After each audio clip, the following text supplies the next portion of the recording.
Hello everyone out there in the void. Vivierzo back. Sorry it's been so long. I usually try to get more posts up in shorter order, but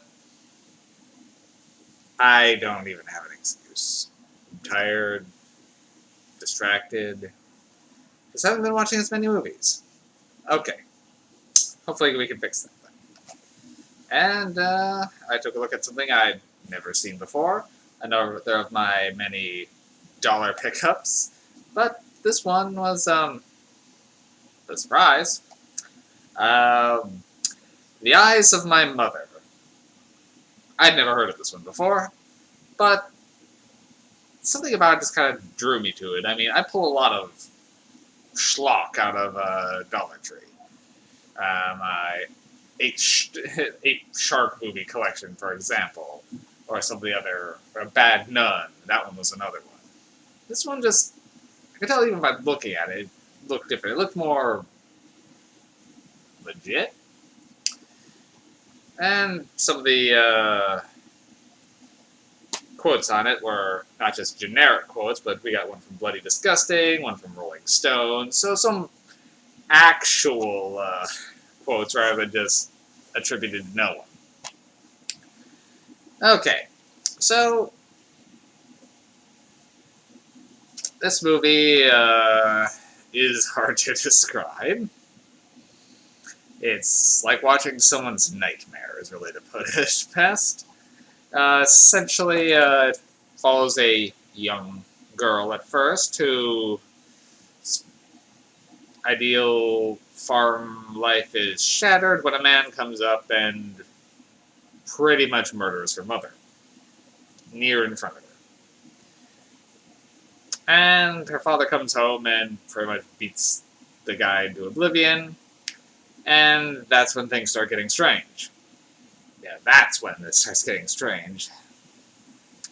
As the events of this have traumatized the girl, and, well, she's just looking for a normal family life after that, and, well,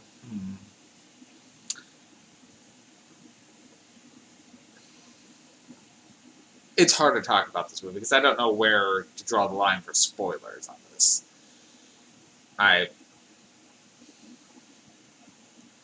Essentially, at that point, she starts keeping the man like a pet in her barn, essentially rendering him mute and blind because she's picked up surgery skills from her mother. And as her father grows increasingly emotionally distant. Then it cuts to an unknown number of years later, where she seems to be an adult now.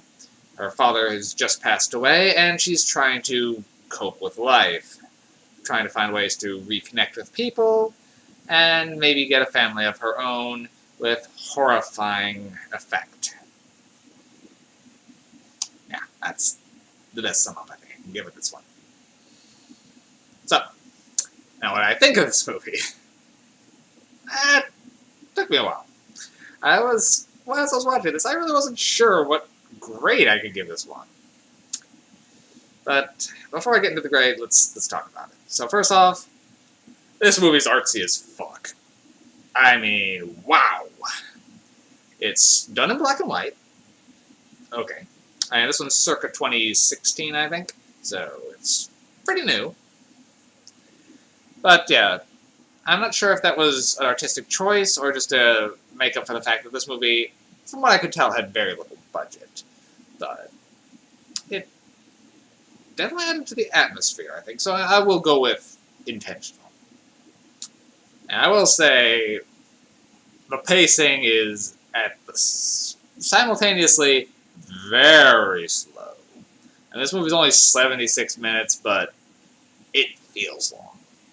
But at the same time, when things happen, they happen.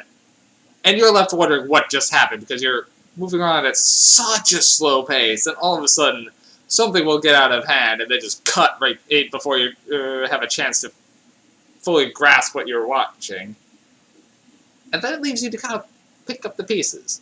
One example is, essentially, she's invited someone home, and that person has realized something has gone strange and is trying to leave, and she's just trying to convince her to stay or offering her a ride, and then just has to reach out, just kind of pulling on her a little bit, and then it cuts to her mopping blood off the floor.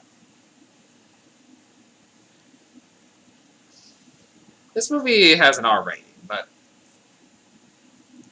they keep cutting before a lot of things get too extreme. Like, it's strange. Like, it's an intense movie, but at the same time, it's almost a la Texas Chainsaw Massacre. A lot of it's just left to your mind to fill in what's going on.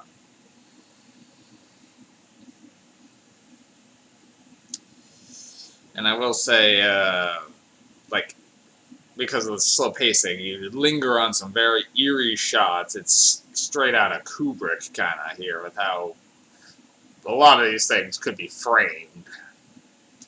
So it's beautifully shot. But the pacing is, if you're not ready for a slow burn, do not try this movie. It is, that pace can be a killer. I will say, I was not bored during this movie. But I was, at some points, like, waiting for something to happen. Like, you're just lingering on this one shot of someone walking from one place to another. Like, okay. Then they'll go in and decide, okay. And just linger on that shot for just a little bit more before finally cutting. And other shots are just there that don't really need to be. Like, just someone inserted for either a reaction or someone just going from point A to point B, or it just seems just slightly out of sync. But again, that almost adds to the dreamlike quality that this movie has. And as it gets towards the end, it gets downright... It does hit on the disturbing level pretty well.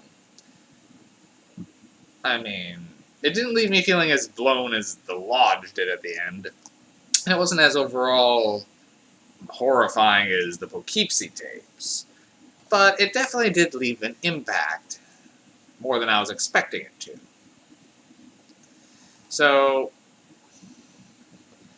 for this one, I was largely putting it at about a 3.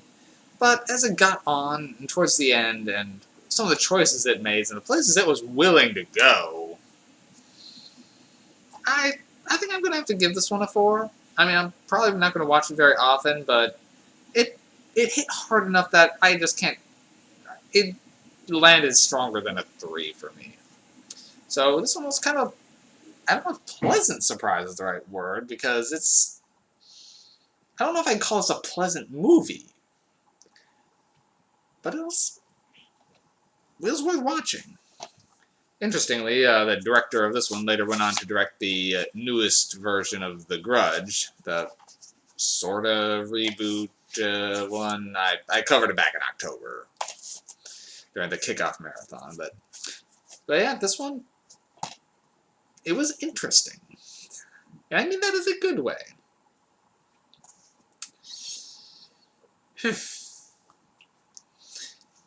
I will say pretty much the main girl also speaks Portuguese, and it kind of often sprinkles of Portuguese with proper subtitling. There was added a little something, I think. Though, I will say the opening shot being from much later in the movie, without telling you that, really wasn't needed. It was more confusing. Essentially, there's a scene with a truck driver coming across someone walking down the road before falling over, and then it just cuts to introducing the main girl and her mother, and it's... You almost forget entirely about it, but watching enough movies, I kept thinking back to it, like, what did that have to do with anything? And then, okay, it does come back later, but you really didn't need to be there at the beginning. It didn't. It does kind of give you a taste of the flow, because it's like you're watching from like a truck driving cam and just hearing the radio going and with no dialogue. I guess that's something else I should bring up, is the dialogue in this movie. It's very minimal. Like, you'll go long stretches of this movie with people not saying a thing. They'll be just reactions or just people sitting around in silence. And the conversations that they do have are usually kind of strange or awkward. But I think that's definitely intentional. So, almost everything in this movie is just a little bit off. And it feels it. But in a good, it works for this movie. As before, it's really artsy. Real slow burn. So, if that's not your cup of tea, this one won't convince you. But, and for me, it depends on my mood. There are some movies like that I really get into. There are others that just either I watched them on the wrong day or just wasn't ready for it, that just didn't do it for me. This one worked. Alright, so solid 4 MacGuffins, and I'd recommend giving it a shot. The Eyes of My Mother. I guess called because she wants, for 2 reasons. One, her mother was teaching her to dissect eyes at the beginning, like you do. My mother was a surgeon. And she also wants to make her mother proud, so be seen in the eyes of her mother. So, despite, or live up to her mother's memory, I suppose I should say. Despite how wrong everything goes. It's a cheery movie. Oh, that's all I got. I'm done rambling about this one. Have a good night, everybody.